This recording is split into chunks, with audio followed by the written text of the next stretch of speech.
Caros alunos e alunas, sejam bem-vindos a mais esta videoaula. Sou o professor Fagno Alves. Nesta aula de hoje iremos complementar o assunto da aula anterior, a respeito da ferramenta Calc. Terminamos falando aí a respeito dessas operações básicas, Apresentei uns símbolos de cada operação, tá? Por exemplo, aqui soma, sinal de mais, subtração, sinal de menos, divisão, barra e multiplicação, o asterisco, certo? Bom, pessoal, eu coloquei essa simples operação aqui, apenas demonstrar a vocês por que do resultado dela ser diferente, tá? Vou colocar aqui, vou fazer, na verdade, a operação aqui, até porque precisa do sinal de igual, tá? Vou colocar aqui 2 mais 2 vezes 4, tá? Opa! Faltou 2 aqui, tá? Vou colocar aqui, recebe 2 mais 2, entre parênteses, tá? Vezes 4. Qual a diferença, pessoal, dessa operação ter resultado no valor 10 e dessa operação de ter resultado no valor 16? Simplesmente, pessoal, porque neste caso aqui, tá? Primeiramente ele vai executar o quê? Primeiramente ele vai executar a multiplicação e depois a soma, tá? Então 2 vezes 4, 8, 8 mais 2, 10. Nesse caso aqui não, ele executou o quê? Primeiro, o que está dentro do parêntese. Então 2 mais 2, 4, 4 vezes 4, 16, tá? Então, pessoal, por exemplo, aqui nas operações, vamos fazer de conta que tem uma sequência lógica, uma sequência correta. Por exemplo, se eu tenho uma multiplicação e uma divisão aqui, nessa operação, executa-se o que vem primeiro, tá? Caso contrário, tem no parênteses, primeiro o que está dentro do parênteses. Mas não havendo parênteses, caso tenha aqui uma multiplicação e uma divisão, é o que vem primeiro, tá? Entre os dois. Se eu tenho uma soma e uma subtração, também o que vem primeiro. Tá certo? E caso contrário, eu tenho uma divisão e uma soma, primeiro a divisão, depois a soma. Então, considerando uma sequência, primeiro multiplicação, depois divisão, depois soma e depois subtração, tá? Mas lembrando, se eu tenho uma multiplicação e uma soma, a primeira multiplicação. Se eu tenho uma divisão e uma soma, tá? Primeiro a divisão, depois a soma. Da mesma forma, com a subtração, tá? E entre subtração e soma, o que vem primeiro, tá certo? Bom, pessoal, complementando, eu vou apresentar para vocês agora um recurso bem interessante, da ferramenta. Por exemplo, se eu tenho aqui, eu vou colocar valores, tá? Vou colocar aqui alguns valores. Por exemplo, eu vou fazer uma simples autossoma aqui, até para facilitar, de forma mais rápida. A quem não assistiu a aula anterior, que assista primeiramente, para depois assistir essa aula, certo?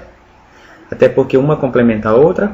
Bom, pessoal, aqui vocês observaram que eu fiz uma simples soma, tá, desses dois valores.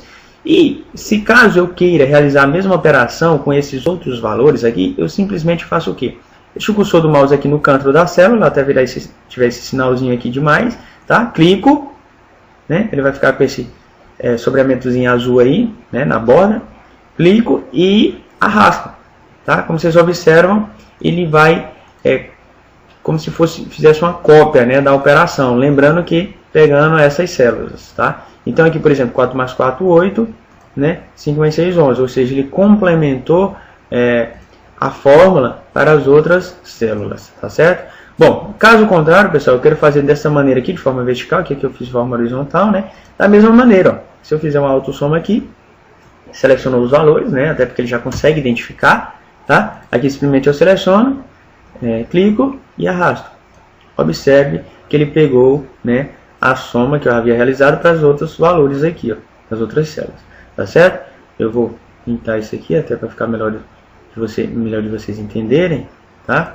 Vou colocar aqui essa coisinha, tá certo? Bom, pessoal, outro recurso que eu vou apresentar para vocês é com relação à classificação, tá? Por exemplo, aqui eu tenho na minha tabelinha aqui alguns valores, eu vou classificar esses valores, tá? Vocês observam, esses valores estão em forma decrescente aqui, se for considerar a quantidade, tá? Eu vou selecionar, tá? Primeiramente você seleciona os valores, tá? Para poder classificar. Depois eu venho na opção dados, classificar, tá? Aqui ele me pergunta classificar por quê, Eu vou selecionar coluna B, coluna C ou coluna D, eu vou selecionar a coluna D, que é pela quantidade, e vou colocar em ordem crescente. Vocês observar que ele vai alterar. Lembrando, pessoal, que você tem que selecionar os valores, tá? Todos os valores, tá? Ok. Selecionou. Selecionou aqui e colocou em ordem crescente, tá certo? Classificou em ordem crescente, tá certo? Bom, pessoal, Outro recurso é com relação ao filtro, tá? Por exemplo, eu vou selecionar aqui apenas os títulos, né, dos valores, né, da tabela, das informações da tabela, vendo no menu dados, tá? Submenu filtro e vendo a opção autofiltro. Você observa que já inseriu aqui, né, a opçãozinha do autofiltro. Por exemplo, se você quiser selecionar aqui, clica, eu selecionar, por exemplo, só o Gol. Ele vai mostrar apenas o Gol, tá? Se eu quero, por exemplo, todos que estão em branco, ele vai pegar isso aqui porque essa célula aqui está em branco. Neste caso aqui, todos, essa opção aqui eu pego todos, novamente, tá? Se eu quero, pessoal, por essa coluna, da mesma maneira, tá? Se eu quiser, por exemplo, que é resultado 15, tá? Eu posso também colocar condições, tá? Eu vou selecionar aqui, tá? Até vou retirar aqui o autofiltro, vou deixar selecionado, tá? Vou vir na opção dados, filtro padrão, tá? Aqui eu faço condições, tá? Por exemplo, eu vou deixar o nome do campo, vou deixar pela quantidade, vou fazer uma condição que eu pegue apenas os valores que são maior, né? Sinalzinho de maior que 15, tá? Então eu vou colocar 15, ou então basta eu selecionar. Ok, ele selecionou apenas os valores que contêm quantidade maior que 15, tá? Se eu quero retornar, eu seleciono novamente, né?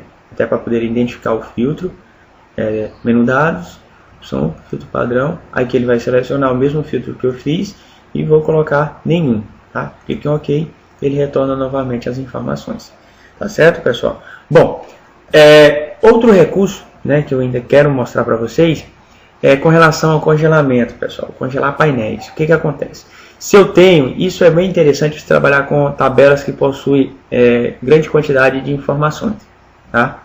Por exemplo, se eu tenho aqui uma grande quantidade de informações aqui, referentes a essa tabela, eu vou descer aqui as células, observe, por exemplo, se eu tivesse mais valores aqui nessa parte inferior aqui, né, esses valores, eu não ia conseguir identificar o que esses valores representam, tá? Por quê? Porque o título ficou escondido.